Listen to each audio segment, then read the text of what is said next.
और मुरली की तारीख है 25/6/66।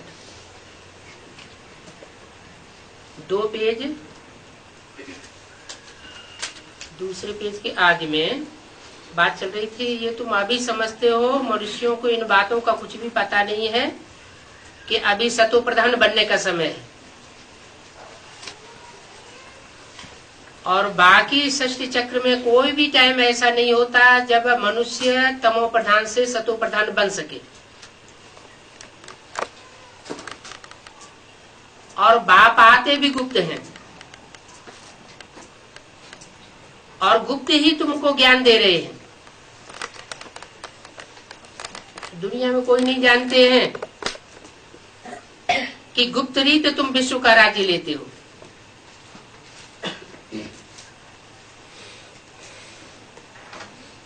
पांडवों के लिए गायनी है, गुप्तवास किया, भगवान से गुप्त पढ़ाई पढ़ी,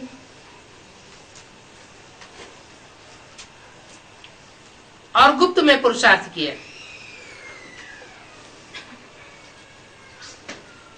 तुम्हारी कोई आवाज नहीं है, आवाज नहीं करते हो, बिल्कुल ही गुप्त रहते हो। पढ़ाई भी कोई लाउड स्पीकर पर नहीं होती है, थोड़े थोड़े ग्रुप्स को पढ़ाई पढ़ाते रहते हैं। तो देखो बाप कितना गुप्त है, कोई जानते नहीं है। किसी को पता नहीं है कि ये सब कहाँ जा रही है, ये ब्रह्मा कुमारियां क्या कर रही हैं, कुछ समझते नहीं है। तुम बच्चे जानते हो कि ये बाबा कितना गुप्त है। तुम बच्चों को गुप्त विश्व का मालिक बनाते हैं। न कोई लड़ाई है, न कोई बारूद आदि है, कोई प्रकार का खर्चा नहीं। उन भक्ति मार्ग के आडंबरों में तो कितना खर्चा होता है। तीर्थ यात्राएं करते रहते हैं, बड़े बड़े कर्मकांड करते रहते हैं, यज्ञ दान पुण्य आदि करते रहते हैं। ये दुनिया की ही बात नहीं है, ब्राह्मणों की दुनिया में भी जो भक्ति मार्ग का फाउंडेशन डालने वाले ब्राह्मण हैं, वो अभी भी कितने बड़े बड़े मेगा प्रोग्राम करते रहते हैं। कितने बड़े बड़े मेले मलाखड़े कॉन्फ्रेंस आदि करते रहते हैं। कितना पैसा खर्च होता है। तुम्हारा तो कोई खर्चा नहीं है। यहाँ तो एक छोटा गांव लेने में ही कितने झगड़े मारा मारी चल पड़ती है। तो देखो बाप आकर के गुप्त दान देते हैं। अविनाशी ज्ञान रत्नों से तुम्हारी झोली भरते हैं। अविनाशी ज्ञान रत्न क्यों कहा? क्योंकि दुनिया में जो भी ज्ञान सुनाते हैं वो विनाशी है, अल्पकाल की प्राप्ति कराने वाला है। चाहे डॉक्टरी का ज्ञान हो, इंजीनियरिंग का ज्ञान हो, एक जन्म ही काम आता है, जन्म जन्मांतर काम नहीं आता है।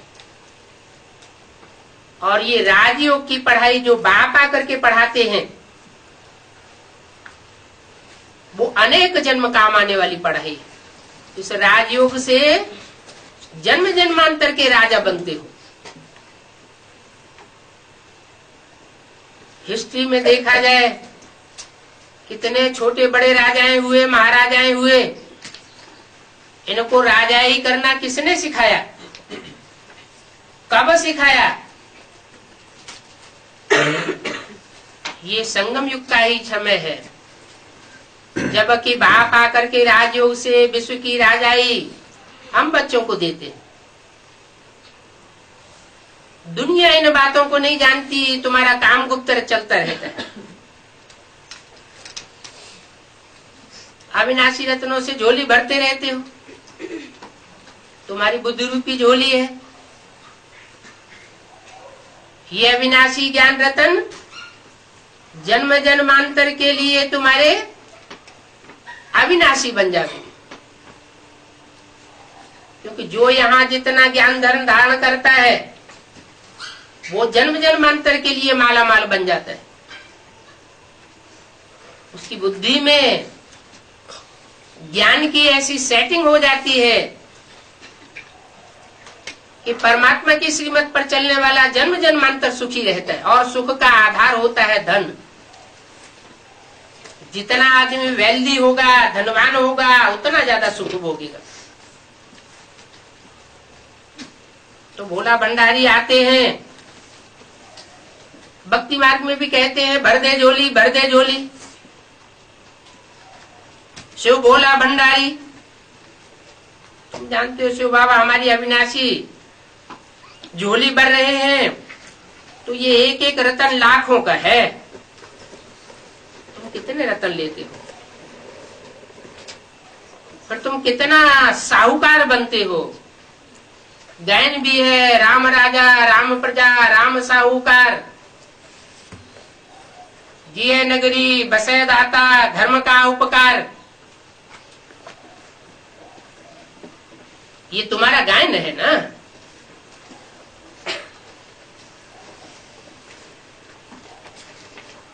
तुम कितना ऊंच बनते हो। देवी देवताओं को देखो कितनी भुजाएं दे दी। वास्तव में ये इतनी भुजाएं कोई को होती नहीं है। भुजा का अर्थ होता है सहयोगी, मददगार।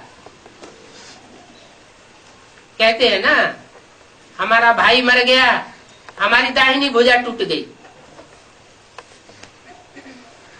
तो चित्रकारों की चित्रकारी है, उनकी प्रतीकात्मक भाषा होती है, अलंकारिक ज्ञान होता है। उस भाषा का स्थूल अर्थ नहीं लगाया जा सकता। मनुष्य गुरुओं ने स्थूल अर्थ लगाए दिए हैं। कोई 20 भुजा का रावण होता होगा, अनेक भुजा वाली देवी होती होगी, 4 भुजाओं का विष्णु होता होगा। लेकिन ये तो सब रूपक हैं। इन रूपकों का गुह्यार्थ बाप आकर के समझाते। सतयुग में देवियां आदि इतनी भुजाओं वाली नहीं होती। सतयुग हो चाहे त्रेता हो, वहां तो देवी देवताएं भी दो भुजाओं वाले होते हैं। कलयुग में देखो कितने अनेक प्रकार के हथियार दे दिए हैं। विनाश के लिए बामसु बनाते ही रहते हैं। तलवार निकाली, बाण आदि निकाले। शास्त्रों में भी तलवार दिखाई दी, बाण दिखाई दिए। अब ज्ञान में उन स्थूल बाणों की या तलवारों की कोई दरकार नहीं। शास्त्रों में कहते भी हैं, ज्ञान को पंथ कृपाण को धारा। ज्ञान का रास्ता तलवार की धार के समान है। सीधे सीधे तरीके से अगर कोई चलना जानता है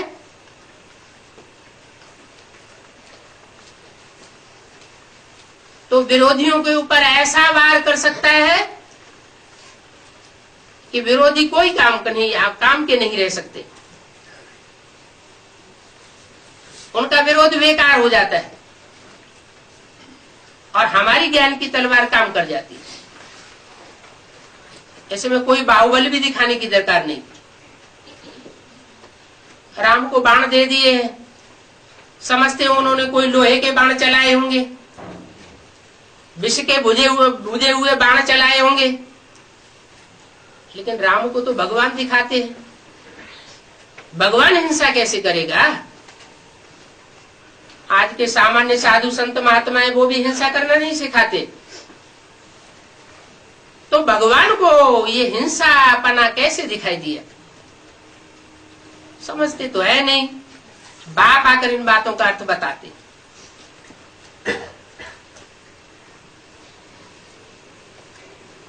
तुम कहते हो ना ज्ञान खड्ग है, ज्ञान तलवार है, तो उन्होंने स्थूल हथियार समझ लिए। तुमको तो गुप्त दान मिलता है और तुम फिर सबको गुप्त दान देते भी हो। तुम्हारा पुरुषार्थ भी गुप्त है, दान भी गुप्त है, और तुम्हारा भविष्य में प्रत्यक्ष होने वाला मान भी गुप्त है, पद भी गुप्त है। दान मान पद मर्तबा सब कुछ गुप्त है।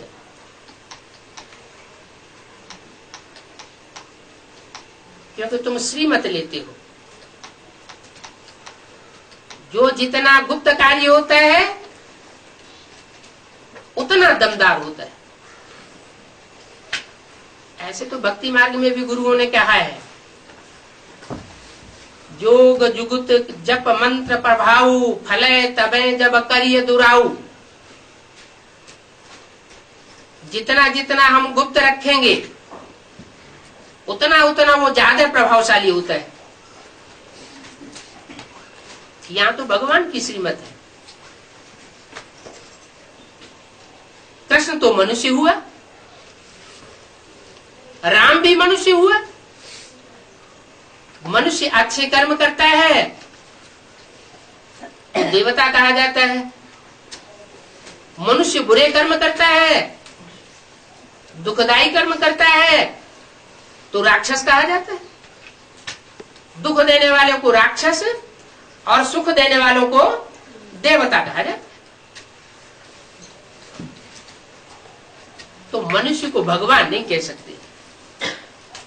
मनुष्य ऊंचा उठता है तो देवता बन सकता है, नीचे गिरता है तो राक्षस बन सकता है, लेकिन मनुष्य भगवान नहीं बन सकता। ब्रह्मा को भी देवता कहा जाता है।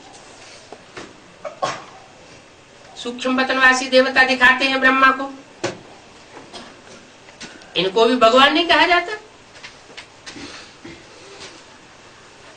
लक्ष्मी नारायण आदि को भी भगवान भगवती नहीं कह सकते।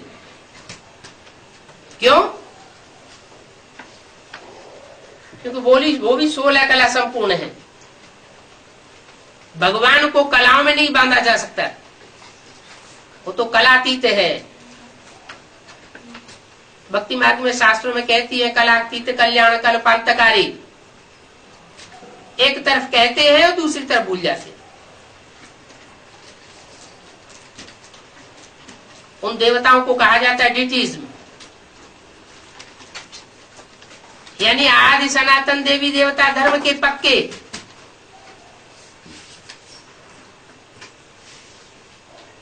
लक्ष्मी देवी को नारायण देवता साथ में दिखाया, तो भगवान भगवती टाइटल दे दिया है, क्योंकि स्वर्ग के मालिक हैं, स्वर्ग स्थापन करते हैं भगवान, नर को नारायण बनाते हैं भगवान। बनाने वाला तो चाहिए ना, इसलिए उनको भगवान कह दिए है। तुम जानते हो हम आए हैं नर से नारायण बनने के लिए। हम कोई अल्पकाल की प्राप्ति करने के लिए नहीं आए हैं। हम जो पढ़ाई पढ़ रहे हैं, ज्ञान रतन ले रहे हैं, ये अल्पकाल की प्राप्ति कराने वाले नहीं हैं। नारायण बनना अर्थात सारा विश्व का मालिक बनना। बाहुबल से कोई भी विश्व का मालिक नहीं बन सका, हिंसक हथियारों की मार से कोई विश्व का मालिक नहीं बन सका। हिस्ट्री बताती है, हिटलर हुआ हो, नेपोलियन हुआ हो, कोई भी हुआ हो, विश्व के ऊपर राजाई नहीं कर सका। आकांक्षा की, लेकिन रास्ता गलत अपनाया। हमारे तो भारत में गायन है, झंडे का कितना गायन है, विश्व विजय करके दिखलावे, पर तब होवे प्रणपूर्ण हमारा, झंडा ऊंचा रहे हमारा। तो क्या कपड़े का झंडा ऊंचा रहे? कपड़ा किसको कहा जाता है?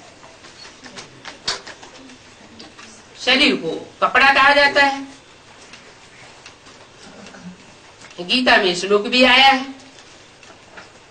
वासांस जीर्णानि यथा व्याय। ये पुराना शरीर छोड़ करके आत्मा नया वस्त्र धारण करती है। तो शरीर रूपी वस्त्र है। झंडे में जो 3 वस्त्र है वो 3 देवताओं के सूचक है। ब्रह्मा का हरा वस्त्र हरित क्रांति लाने का सूचक, विष्णु का सफेद वस्त्र सात्विकता का सूचक है, और शंकर का लाल वस्त्र क्रांति का सूचक है। संकल्पों की क्रांति से लेकर के खूनी क्रांति तक सारे संसार का विनाश कोई भी धर्म पिता पुरानेपन का विनाश नहीं कर सका। पुरानी दुनिया का, पुरानी परंपराओं का, पुराने ज्ञान का विनाश नहीं कर सका। आकर के अपने अपनी धारणाओं की स्थापना कर दी। जैसे कोई विष भरे घड़े में थोड़ा सा दूध डाल ले तो विष का विष ही रहेगा। जब तक घड़ा पूरा साफ नहीं किया जाए तब तक वो विष अपना कार्य करता रहेगा।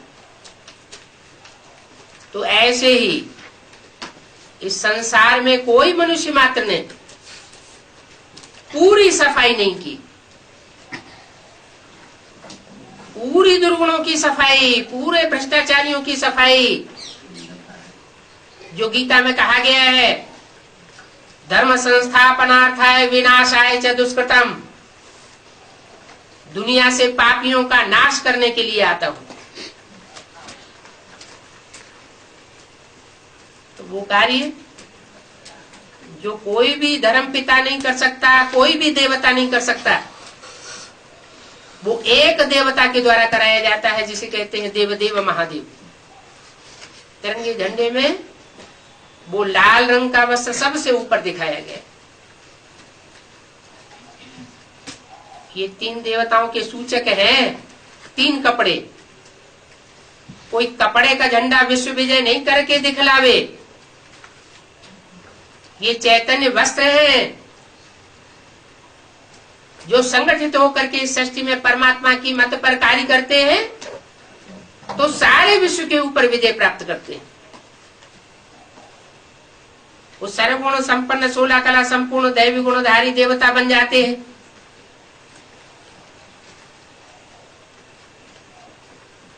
चौदह कलाएं त्रेता में होती है, वहां 2 कलाएं कम हो जाती है।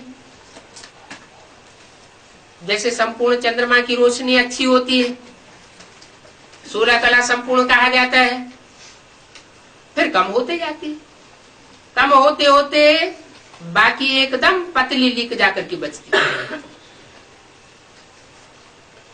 जो चंद्रमा की लीक बचती है वो शंकर के माथे पर दिखाई जाती है। कहते भी हैं ज्ञान चंद्रमा, ज्ञान सूर्य, ज्ञान सितारे। वो सितारे हैं आसमान के जड़ सितारे, और ये आत्मा रूपी सितारे हैं जो धरती के जड़ सितारे। इन जड़ सितारों में भी नंबरवार पुरुषार्थ अनुसार ज्ञान की रोशनी देने वाले। जब संसार में विनाश बरपा होगा तो ईश्वरीय ज्ञान की संपत्ति वाले ये सितारे संसार में चमकेंगे। कहते भी हैं 9 लाख सितारे। दुनिया की आबादी तो 500-700 करोड़ है, उनमें 9 लाख ही आत्माएं सारे विश्व में ज्ञान की चमक मारने वाली बनेंगी। उनको 9 लाखा हार भी कहा जाता है। भगवान भगवती के गले का हार बनते हैं। उन आत्माओं के द्वारा सारे संसार में तहलका मचाया जाता है। जरूर 16 कला संपूर्ण बनती है। इतने गुण, इतने ज्ञान रत्न धारण करती है, इतनी भगवान से शक्तियां धारण करती है, जो सारे विश्व को संगठन के सूत्र में बांध लेती है। अलग अलग धर्मों का जखीरा खलास हो जाता है। न हिंदू रहता है, न इस्लाम रहता है, न बौद्ध रहता है, न क्रिश्चियन रहता है। सब धर्म खलास हो जाते हैं, एक सब धर्म की स्थापना हो जाती है।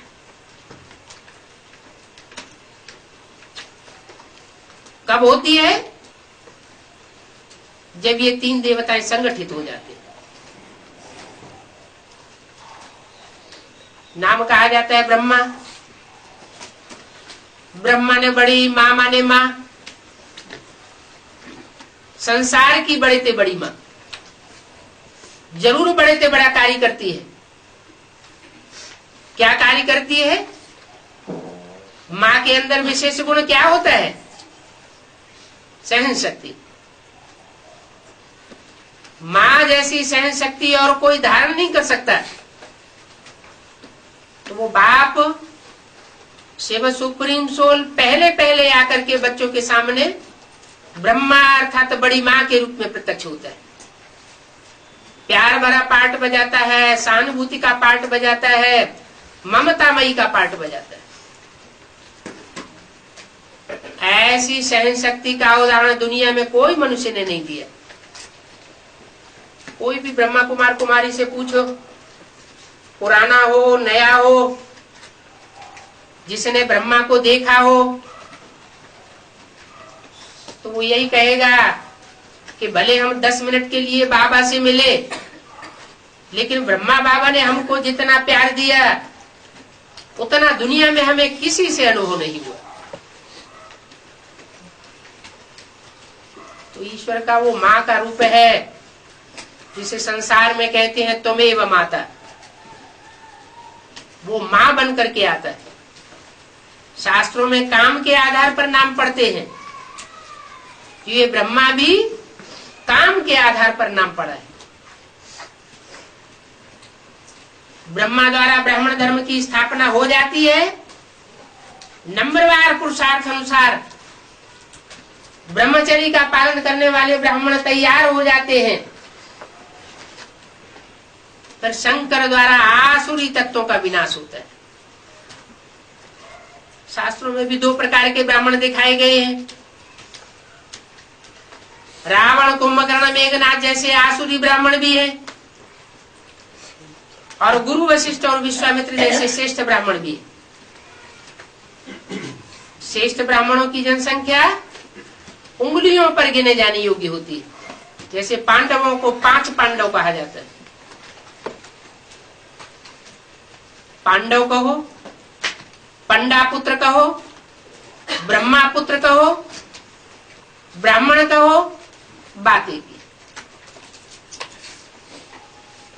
वही ब्राह्मण जो ब्रह्मा की मुखवंशावली बनते हैं, वो परमात्मा के कार्य को सफल बनाने में बहुत सहयोगी बन जाते हैं। लेकिन जब भगवान आते हैं तो माया भी जबरदस्त अपोजिशन करती है, क्योंकि पूर्व जन्मों का, अनेक जन्मों का माया का परछाया उन आत्माओं के ऊपर रहता है। तो वो माया पुरुषार्थ करने वाले बच्चों से अपना हिसाब किताब लेने के लिए बीच बीच में आती रहती। भले भगवान की श्रीमत के नीचे पलते हैं, लेकिन माया उनकी बुद्धि को बरगलाती रहती है। माया कोई दूसरी चीज नहीं है, मनुष्य आत्माओं की पिछले जन्मों की, अनेक जन्मों की अपनी ही कमजोरी है। काम, क्रोध, लोभ, मोह, अहंकार की जो द्वैतवादी युग द्वापर युग से शुरू होती है। द्वैतवादी युग इसलिए कहा जाता है कि द्वापर युग से इब्राहिम, बुद्ध, क्राइस्ट, गुरु नानक वगैरह वगैरह 2500 वर्ष के अंदर जो दूसरे दूसरे धर्म पिताएं आए, उन्होंने द्वैत मत फैला दी। एक परमात्मा की श्रेष्ठ मत थी सतयुग त्रेता में, तो रामकृष्ण का राज्य था। देवताएं बहुत सुखी थे। देवभूमि भारत था, वही भारत से दूसरे दूसरे धर्मखंड प्रत्यक्ष होते हैं और पृथ्वी का आकार प्रकार बढ़ता चला जाता है। जैसे जैसे धर्मों की जनसंख्या बढ़ती है, वैसे वैसे संसार में मतांतर बढ़ने के कारण त्राहि त्राहि बढ़ती चली जाती है, दुख बढ़ते चले जाते हैं, सुख क्षीण होता जाता है। और कलयुग के अंत में आकर अभी कोई मनुष्य मात्र तन से, मन से, धन से, समय से, संपर्क से और संबंधियों से अपने को सुखी महसूस नहीं करता। परमात्मा बाप आकर के पढ़ाई पढ़ाते हैं कि बच्चे अब तुमको माया से युद्ध करना है, माना अपनी कमजोरियों से युद्ध करना है। ये युद्ध कोई स्थूल युद्ध नहीं है, ये तो काम, क्रोध, लोभ, मोह, अहंकारों का युद्ध है। मनुष्यों की लिखी हुई गीता में भी बोला हुआ है, काम एष क्रोध एष रजोगुण समुद्भव। हे अर्जुन, काम और क्रोध ये तेरे महाशत्रु है। जय एनम पापमानम, इन पापियों को तू जीत ले। तो इससे भी साबित हो जाता है कि भगवान ने कोई स्थूल युद्ध नहीं कराया था, खून खराबा नहीं कराया था, उन्होंने तो ज्ञान का युद्ध कराया। मनुष्य के अपने अंदर जो कुप्रवृत्तियां भरी हुई हैं, दुर्गुण भरे हुए हैं, आसक्तियां भरी हुई हैं, उनसे युद्ध करना सिखाया था। तो ये युद्ध करने का समय अभी चल रहा है। दुनिया में भी हिस्ट्री में ये देखा गया है कि बिना युद्ध के राजाई प्राप्त नहीं होती। बड़े बड़े राजाएं हुए हैं, युद्ध में प्रवीण थे, वो तो स्थूल युद्ध करते थे, इसलिए उनकी असीम राजाई नहीं बन पाई। अभी परमात्मा बाप आकर के हमको असीम राजाई देते हैं, सारे विश्व के ऊपर कंट्रोलिंग पावर देते हैं। तो ये राजाई प्राप्त करने के लिए ये ज्ञान का युद्ध जरूरी है। ज्ञान के आधार पर आत्मा में ऐसी मन बुद्धि की सेटिंग हो जानी चाहिए कि कोई भी परिस्थिति हो, कैसे भी व्यक्ति हो, उनका अगर हम सामना करें तो हम हरासमेंट में ना आए। वो हमें दुख देने की कोशिश करें, हमको नष्ट करने की कोशिश करें, फिर भी हम अपने मन के अंदर ऐसा भाव पैदा करके रखें कि ये हमारा कुछ भी नहीं बिगाड़ सकते। माना मनोबल पैदा करना ये ईश्वरीय ज्ञान का काम है, जिसे कहते हैं विल पावर। ये विल पावर हमको विल करने के लिए परमात्मा बाप आया हुआ है। लेकिन पुरुषार्थ करते करते आत्मा माया से हार जाती है। जब हार जाती है तो पूरा ज्ञान जिस रीति से ग्रहण करना चाहिए वो नहीं ग्रहण कर पाती।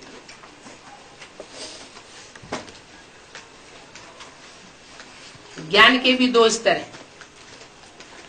ईश्वरीय ज्ञान के, जैसे लौकिक दुनिया में एक बेसिक नॉलेज कही जाती है और एक हायर ज्ञान कहा जाता है। बीए में वही पढ़ाई जाती है। तो सूरदास, तुलसीदास, रहीमदास के दोहे कविता पढ़ाए जाते हैं और वही कविताएं बेसिक नॉलेज में पढ़ाई जाती है। बेसिक नॉलेज में से फिर रटना सिखाया जाता है और जब एडवांस स्टूडेंट बन जाते हैं तो बीए में उनका गुह्यार्थ समझ जाते हैं।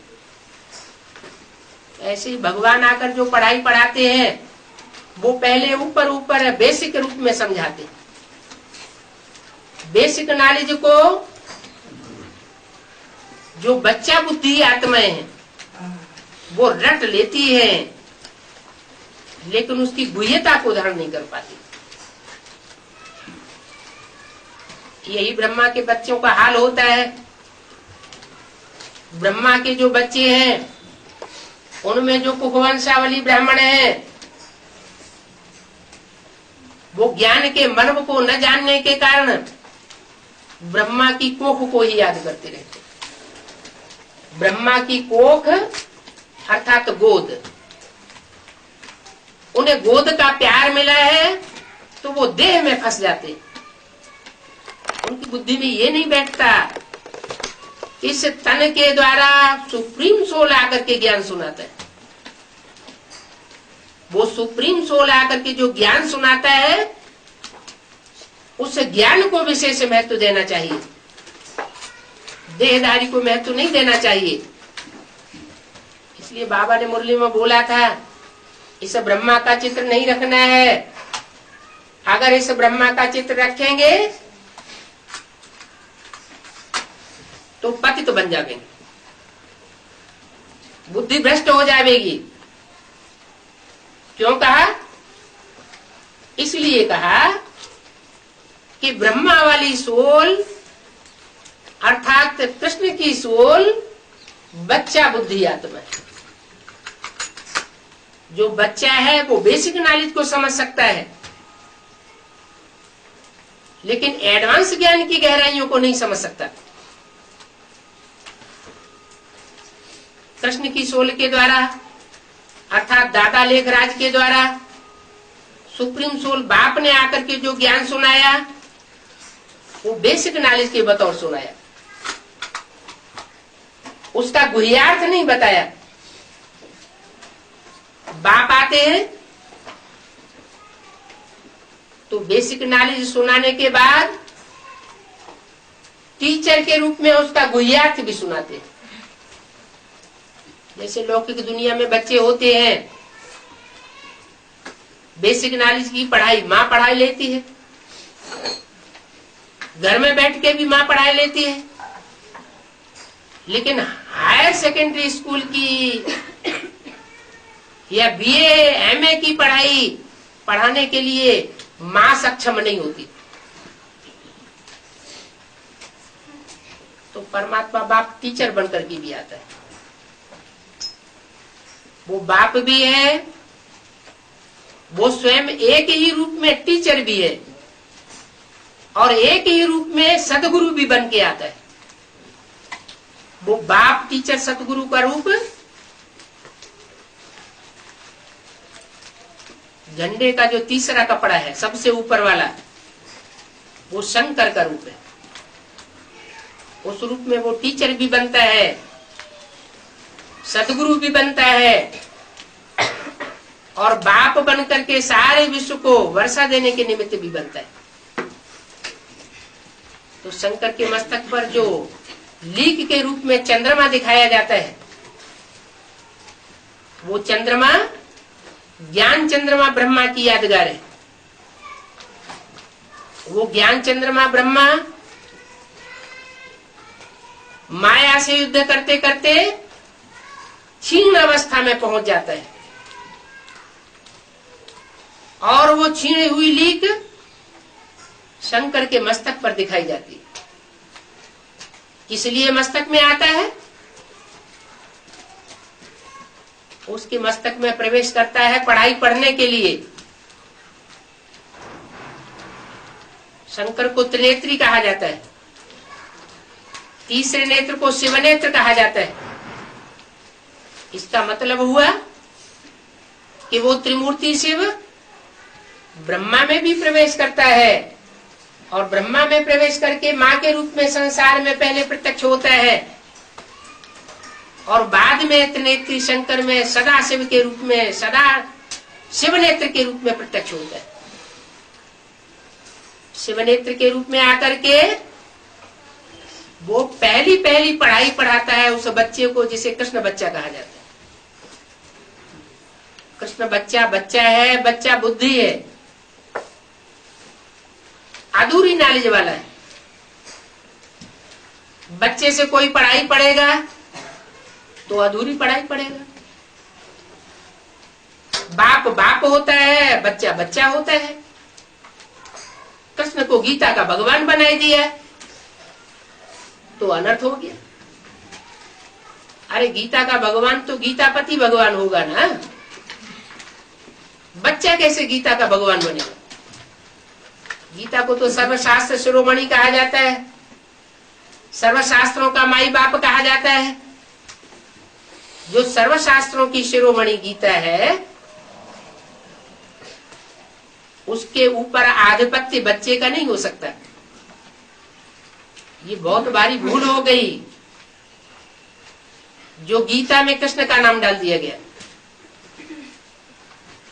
जो पाश्चात्य विद्वान हुए हैं उन्होंने भी इस मर्म को जान लिया था। कीरू आदि विद्वानों ने ये बात अपनी थीसिस में साबित की है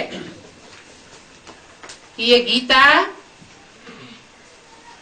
निराकार ईश्वरवादी ग्रंथ था और बाद में इसमें कृष्ण के जो फॉलोअर्स हैं उन्होंने इनको साकार रूप में ढालने के लिए कृष्ण का नाम डाल दिया।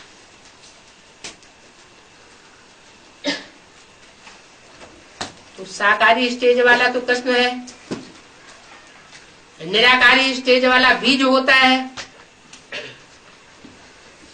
जैसे कि चित्रों में बाबा ने दिखाया कि झाड़ के चित्र में बीज है राम बाप, जो नीचे भी है और ऊपर भी है। जब आत्माएं बीज रूपी स्टेज धारण करेंगी विनाश के पीरियड में तो सारी बीज रूप आत्माएं उस बीज रूप बाप के साथ परम धाम वापस जाएंगी। तो झाड़ के चित्र में वो भी दिखाया हुआ है। ऊपर वो बीज बाप है और षष्ठ रूपी रंगमंच पर उस बीज बाप से पहला बच्चा जो पैदा होता है वो कृष्ण बच्चा है, जो 16 कला संपूर्ण बनता है, सर्वगुण संपन्न बनता है। 16 कलाओं से संपन्न 1 सेकंड में बनता है। इसकी पढ़ाई पूरी होने की बात है। जैसे कि पूरी जब घी में डाली जाती है तो जब तक कच्ची है तब तक नीचे रहती है, पक जाती है उसका निश्चित टाइम है। उस टाइम में वो अग्नि को प्राप्त करती है और अग्नि की तपत से ऊपर आ जाती है। ऐसे ही आत्मा को संपन्न बनने में निश्चित टाइम लगता है। तीव्र पुरुषार्थ की तपत चाहिए। वो तीव्र पुरुषार्थ है अव्यभिचारी याद और एक की याद, और एक में भी जो सर्वोपरि पाठधारी है, ऊंचते ऊंचे हीरो पाठधारी है, उस एक की याद। अगर कोई दूसरे की याद मिक्स होती है तो उसे योगाग्नि पक्की नहीं कहेंगे। जैसे सोना होता है, तीव्र आग में डाला जाता है तो वो पिघल जाता है। ऐसे ही ये विकारों की खाद जो आत्मा में पड़ी हुई है, ये विकारों की खाद निकालने के लिए आत्मा को अव्यभिचारी ऊंचे ऊंचे भगवान की याद में रमण कराना पड़ेगा। ये प्रैक्टिस जब तक हमारी पक्की नहीं होगी तब तक आत्मा में से वो अनेक जन्मों की खाद कहो, पाप कर्म कहो, वो भस्म नहीं होंगे। अभी प्रैक्टिस जारी है। कृष्ण की आत्मा उर्फ ब्रह्मा की सोल, वो भी शंकर के मस्तक में प्रवेश करके पढ़ाई पढ़ रही है। चंद्रमा के रूप में लीक जाकर के रही। ये शूटिंग का पीरियड चल रहा है, रिहर्सल का टाइम चल रहा है। 4 युगों का ड्रामा है, सतयुग, त्रेता, द्वापर, कलयुग। 4 युगों का ड्रामा जब रिकॉर्डिंग में आता है, जब इसकी रिहर्सल होती है, तो डायरेक्टर बाप हम बच्चों को फील्ड में पाठधारी के रूप में प्रत्यक्ष करता है। नंबरवार पाठधारी प्रत्यक्ष होते हैं। पुरुष माने आत्मा, आत्माओं में जो उत्तम उत्तम पाठधारी है वो संसार में प्रत्यक्ष होते हैं। इसलिए इस युग का नाम रखा है पुरुषोत्तम कल्याणकारी संगम युग। पुरुषों में उत्तम से उत्तम पाठधारी कौन कौन है, उनकी यादगार है माला। अनेक प्रकार की मालाएं हैं। हर धर्म में मालाओं का स्मरण किया जाता है। हिंदू हो, मुसलमान हो, सिख हो, ईसाई हो, बौद्धि हो, यहूदी हो, हर धर्म के लोग, नास्तिक धर्म वालों को छोड़कर, क्योंकि वो तो माला में पद प्राप्त करते ही नहीं, भगवान को मानते ही नहीं, आत्मा परमात्मा को मानते ही नहीं, स्वर्ग नरक को मानते ही नहीं, तो माला में कैसे आवेंगे। बाकी हर धर्म के लोग माला का स्मरण करते हैं, स्मरण करते हैं माला के मणकों को। क्या राज है कि भगवान बाप जब आते हैं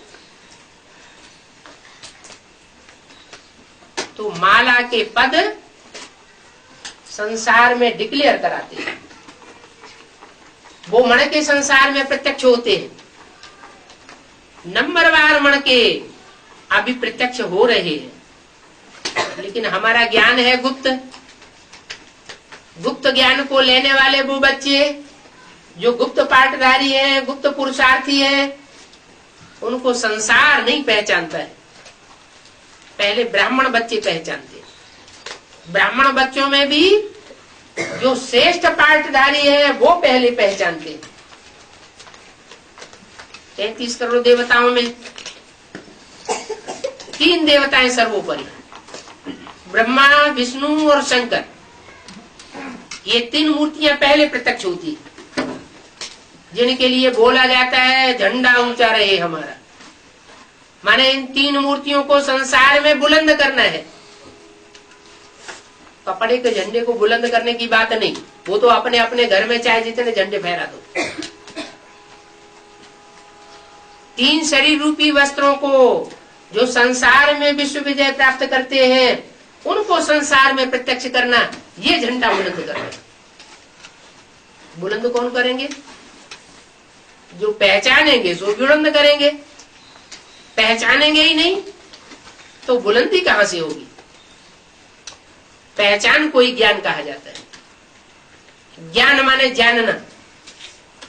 उन्होंने तो अपना नाम रख दिया जनता पार्टी, जानने वाली पार्टी। वास्तव में जनता पार्टी तुम हो। तुम सारी गहराइयों को जानते हो। माला के कौन कौन पद कब कब कहां कहां कैसे प्रत्यक्ष होते हैं, वो तुम्हारी बुद्धि में पहले आता है, और कोई की बुद्धि में नहीं आवेगा। तुम्हारा अपना पार्ट भी जन्म जन्मांतर का पहले प्रत्यक्ष होता है। इसलिए बाप कहते हैं कि तुम हो श्रूड बुद्धि पाठधारी। कोई पाठधारी हो ड्रामा में और अपने पाठ को भूल जाए, न जानता हो, तो वो पाठधारी कैसा? एक पाठधारी कई कई पाठ रोल अदा करता है। हमारी आत्मा भी पाठधारी है। 84 जन्म का पार्ट बजाती है। 84 जन्म का जो पार्ट बजाती है, उन 84 जन्मों में कौन कौन से सुख के जन्म है, जिन्हें स्वर्गीय जन्म कहा जाता है, और कितने नरकीय जन्म है जो द्वैतवादी युगों में पैदा होते हैं, द्वापर और कलयुग में। क्योंकि ये नाटक है दुख और सुख का। रामकृष्ण के राज्य में सतयुग त्रेता में सुख है और दैत्यों के राज्य में दुख है। ये द्वैतवादी राज्य होता है। तो ये शूटिंग अभी चल रही है, परमात्मा बाप डायरेक्टर आया हुआ है, अनेक जन्मों की रिहर्सल करा रहा है। सुख की भी शूटिंग हम आत्मा कर रही है और दुख की भी शूटिंग हम आत्मा कर रही है। अपने लिए सुख का अर्जन करना, अपने लिए दुख का अर्जन करना, ये हमारी मुट्ठी की बात। बाप तो आकर के रास्ता बताते हैं। जो रास्ता बताते हैं उसका नाम है श्रीमत। नाम ही गाया हुआ श्रीमत भगवत गीता। भगवान ने आकर के ऐसा ज्ञान का गीत सुनाया कि वो ज्ञान का गीत सुन करके आत्माओं ने अनेक जन्मों का सुख प्राप्त कर लिया, जीवन मुक्ति प्राप्त कर ली, जीवन में भी रहे और अनेक जन्मों का सुख भी प्राप्त करें, दुख अनुभव न करें। तो ये पता चलना चाहिए कि कौन आत्मा कितनी सुखी होती है और कितनी दुखी होती है। हर आत्मा अपनी अपनी दुनिया बसा करके आई है। हर आत्मा रूपी सितारे में एक एक दुनिया बसी हुई है। माना हर आत्मा रूपी सितारे का आसपास अनेक जन्मों का संयोग संबंध रखने वाली आत्माएं अभी प्रत्यक्ष होती है, सदा की बात नहीं है। अब जो अनेक जन्मों के पार्ट को प्रत्यक्ष करेंगे, पहले अपने और अपने बाप को प्रत्यक्ष करेंगे, अपने दिल के अंदर प्रत्यक्ष करेंगे। वो बच्चे माला में सर्वोपरि आवे। ऊंच से ऊंच माला दिखाई जाती है शंकर के मस्तक पर, 8 मणकों की माला, अष्टदेव की माला। फिर गले की माला है विजय माला, 108 मणकों की माला, फर्स्ट क्लास बच्चों की माला। उसके बाद भुजाओं में माला लपेटी हुई दिखाते हैं। ब्रह्मा की 1000 भुजाएं बहुत प्रसिद्ध है। भुजाओं के रूप में जिन्होंने मददगार बनकर के पार्ट बजाया, तन से मददगार बने, धन से मददगार बने, ऐसी मददगार बनने वाली आत्माओं की निशानी वो सन्यासी लोग अपने ऊपर टाइटल धारण करते हैं। श्री श्री 108, श्री श्री 1008 स्वामी सच्चिदानंद जी महाराज।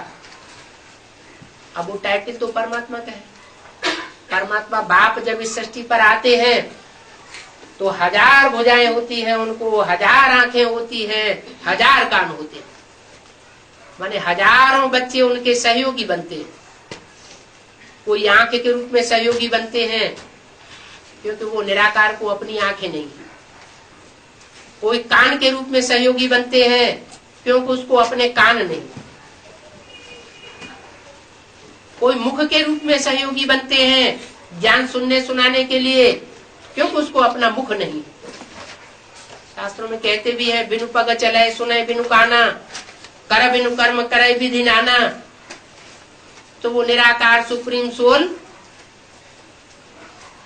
उन 1000 सहयोगी बच्चों के द्वारा अपना कार्य करता है और कराता है। फिर है 16,108। इन्हें शास्त्रों में भगवान की गोपियां कहा गया है। जैसे विराट पुरुष का रूप दिखाते हैं, तो पुरुष का जो शरीर होता है उस शरीर में भी 16,000 नसें नाड़ियां बताई जाती। आधी नसें नाड़ियां हैं खराब खून बहाने वाली, काला खून बहाने वाली। आधी नसें नाड़ियां हैं शुद्ध खून बहाने वाली। वो तो स्थूल शरीर की बात हो गई। यहां है आत्मा की बात। आत्मा में संकल्पों का खून बहता है। शुद्ध खून की भी नसें नाड़ियां हैं और अशुद्ध खून की भी नसें नाड़ियां हैं। विराट पुरुष के जो बच्चे सहयोगी बनते हैं, नंबरवार बच्चे बनते हैं, राजाई पद प्राप्त करने वाले बनते हैं, उन बच्चों में भी 8,000 ऐसे बच्चे हैं जो राइटियस पार्ट बजाते, और 8,000 बच्चे ऐसे हैं जो लेफ्टिस्ट पार्ट भी बजाते। कुछ राइटियस कुछ लेफ्टिस्ट। तो जो राइटियस पार्ट बजाते हैं वो भगवान की श्रीमत के अनुसार चलने वाली आत्माएं, कदम कदम पर भगवान की श्रीमत पर चलती है, इसलिए उनके संकल्प शुद्ध होते हैं। अशुद्ध संकल्पों का खून नहीं बहता। अशुद्ध संकल्पों से अपने को बचाती है, अपने संगी साथियों को भी बचाती है। और 8,000 नाड़ियां रूपी आत्माएं ऐसी हैं जो अशुद्ध संकल्पों का खून बहाती है, देह के संकल्पों का खून बहाती है। देह का मनन चिंतन करना, मंथन करना, देह के संसर्ग संपर्क में आना, दूसरी आत्माओं को उस रूप में अपने नजदीक लाना, उनको वो दैहिक क्रियाएं सिखाना, ये उन आत्माओं का कार्य है। बाप की पढ़ाई है, उस बाप की पढ़ाई में आसुरी पने का भी ज्ञान तो दिया जाता है कि असुर क्या है और देव क्या है। जो परमात्मा बाप के सुर में सुर मिलाकर चलते हैं, माने बाप जैसा चाहते हैं वैसे ही चलते हैं, वो सुर में सुर मिलाने वाले हैं। सुर माना देवता।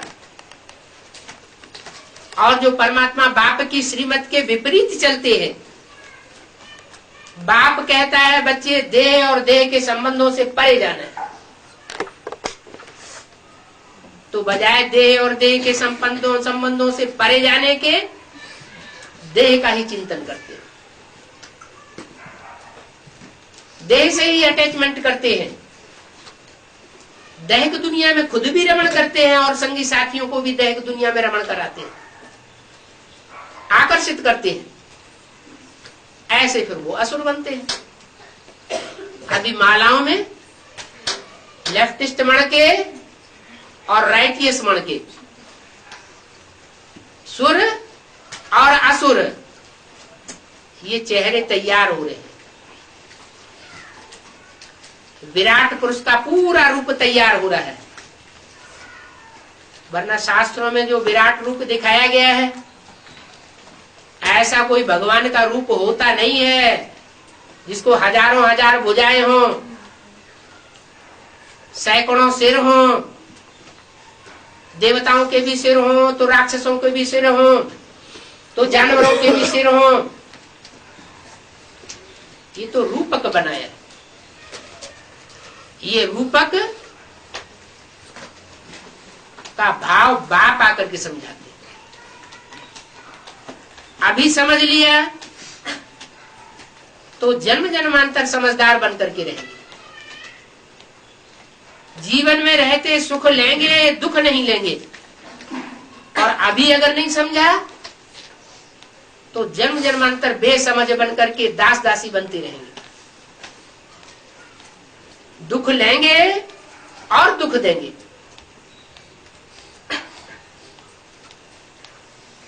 भगवान बाप आकर के दुखधाम नहीं बनाते,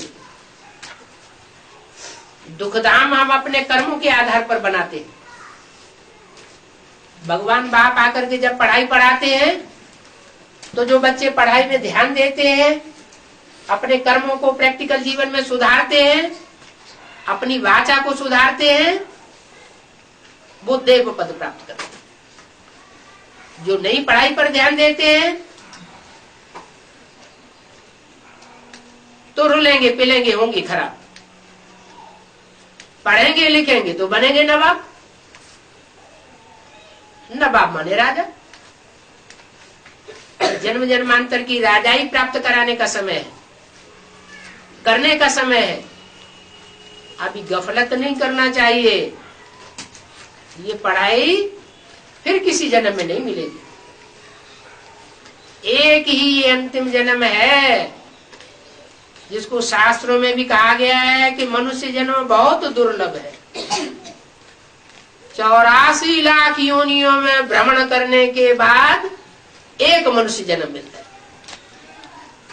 अब वो शास्त्रकार तो जानते नहीं है कि 84 लाख योनियां तो होती है, लेकिन मनुष्य आत्मा 84 लाख योनियों में नहीं जाती है। मनुष्य आत्मा सिर्फ 84 का चक्कर लगाती है। 84 जन्मों में आदि में श्रेष्ठ योनियां होती है और 84 जन्मों के अंत में भ्रष्ट और निष्कृष्ट योनियां इस सृष्टि पर बढ़ जाती। 84 लाख और 84 का अनुपात निकालना पड़े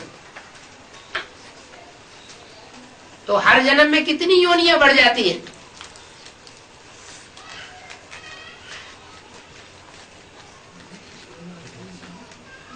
अगर उस हिसाब से देखा जाए तो सारी सृष्टि में अभी योनियों की संख्या 84 लाख है और मनुष्य आत्माएं अभी 84 लाख योनियों जैसा पार्ट बजाए रही है। कोई कामी कुत्तों जैसा पार्ट बजाए रहे हैं, कोई क्रोधी बिल्लों जैसा पार्ट बजाए रहे हैं, कोई कीड़ों मकोड़ों जैसा पार्ट बजाए। बाकी मनुष्य आत्मा ऐसे नहीं कि 84 लाख योनियों में जन्म लेती है। 84 लाख योनियों जैसा पार्ट बजाए सकती है, बंदरपने का पार्ट बजाए सकती है, बाकी बंदर नहीं बनती। ऐसे नहीं कि राम ने बंदरों की सेना ली,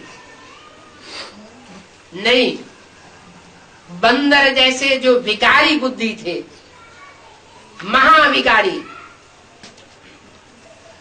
उनका संगठन इकट्ठा किया। ऐसे नहीं कि रावण को मनुष्य मिल गए और राम को मनुष्य होते हुए भी मनुष्य नहीं मिले, जंगल में से बंदरों को इकट्ठा कर लिया। हाँ, बंदर बुद्धि मनुष्यों को इकट्ठा किया, क्योंकि भगवान बाप आता ही है विकारियों को निर्विकारी बनाने के लिए, पतितों को पावन बनाने के लिए। वो पतित पावन का विरुद्ध है उनका। वो पतितों से घृणा नहीं करते हैं, पतित दुनिया से घृणा नहीं करते हैं। पतित दुनिया में आकर पतितों में प्रवेश करके पतितों को पावन बनाते। वो सन्यासी लोग तो अपवित्र गृहस्थ गहरे गृहस्थ कीचड़ को निष्कृष्ट समझ करके भाग जाते। वो तो कायरता का पार्ट बजाते। कीचड़ में रह करके कैसे कमल फूल समान जीवन जिया जा सकता है, वो इस राज को नहीं जान सकते। भगवान बाप आकर के गृहस्थियों को ये ज्ञान देते हैं कि गृहस्थ जन्म, गृहस्थ धर्म, ये सबसे श्रेष्ठ धर्म है। गृहस्थी में रह करके ऊंचे से ऊंचा पद प्राप्त किया जा सकता है। गृहस्थी गिरी हस्ती नहीं है। गृहस्थी अगर श्रीमत पर चले तो ऊंचे से ऊंची लक्ष्मी नारायण की हस्ती बन सकते हैं। वो हस्ती बनाने के लिए परमात्मा बाप अभी पढ़ाई पढ़ाए रहा है। जो पढ़ेंगे, अमल करेंगे, दूसरों को कराएंगे, वो ऊंचे पद पाएंगे। माला में उनका गायन होगा, हर धर्म की आत्माएं उनको मानेंगी, सर आंखों पर लगावेंगी। हर धर्म में वो फैली हुई आत्माएं, वो श्रेष्ठ आत्माएं जो हर धर्म में फैल गई थी कलयुग के अंत में, उन आत्माओं को अभी अंतिम जन्म में बाप ने आकर के इकट्ठा किया। माउंट आबू की धरणी में सब इकट्ठे हुए,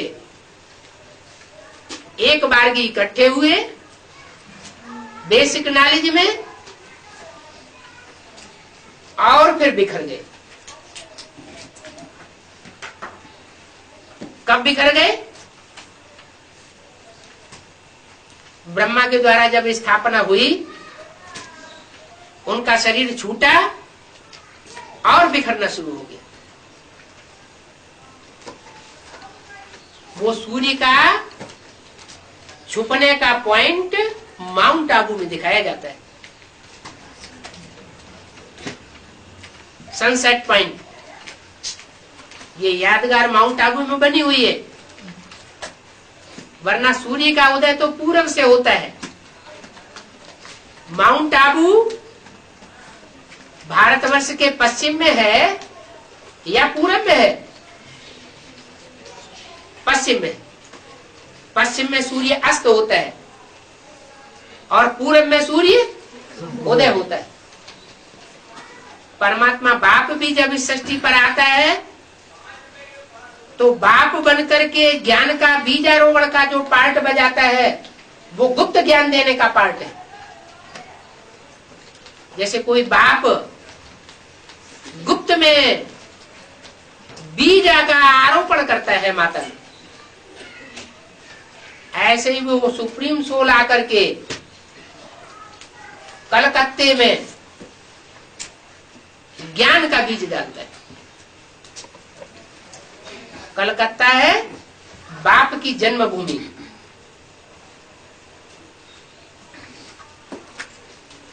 उस जन्मभूमि से बाप प्रत्यक्ष भी होता है।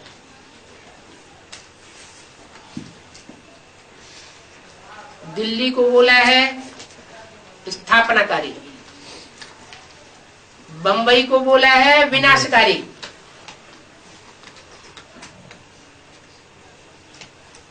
और कलकत्ता बाप की प्रत्यक्षता में आवाज फैलाने का सहयोगी बनेगा।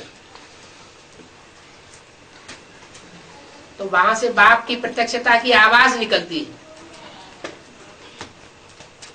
प्रत्यक्षता अर्थात जन्म, वो तो निराकार बाप है। बच्चों की तरह स्थूल जन्म तो होता नहीं है, उसका तो प्रत्यक्षता रूपी जन्म गाया हुआ है।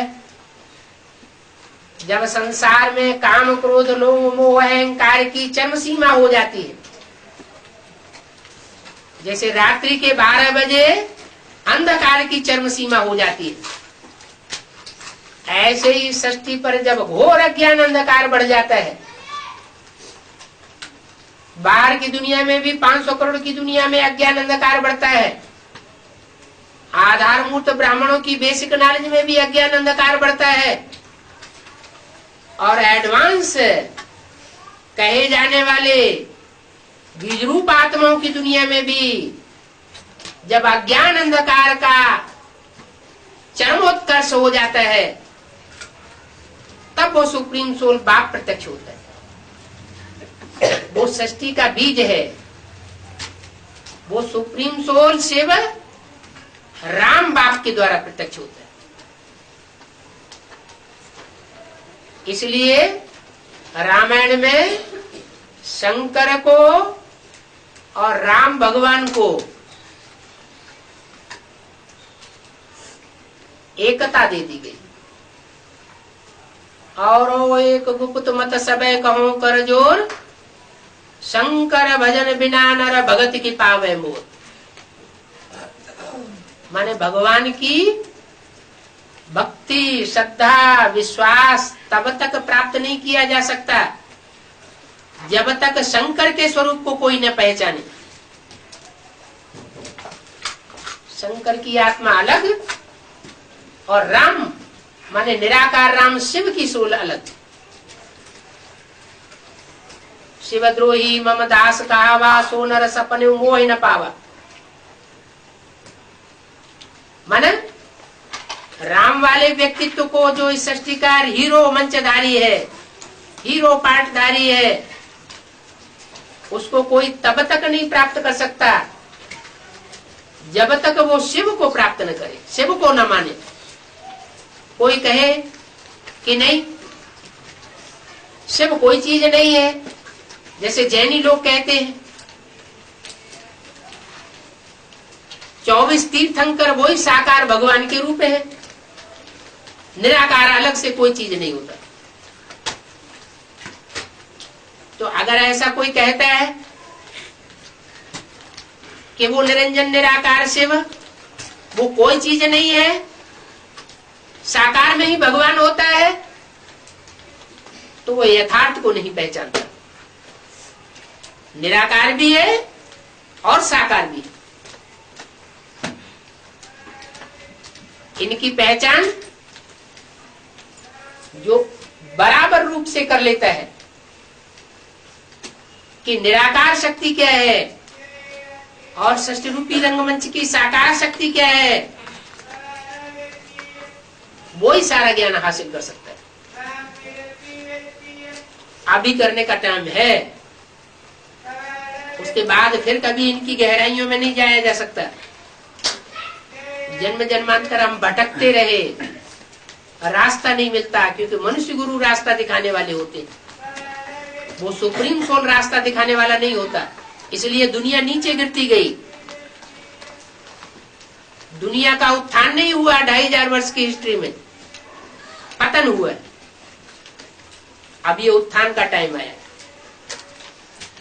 अभी सतयुग आने वाला है, कलयुग जाने वाला है। ओम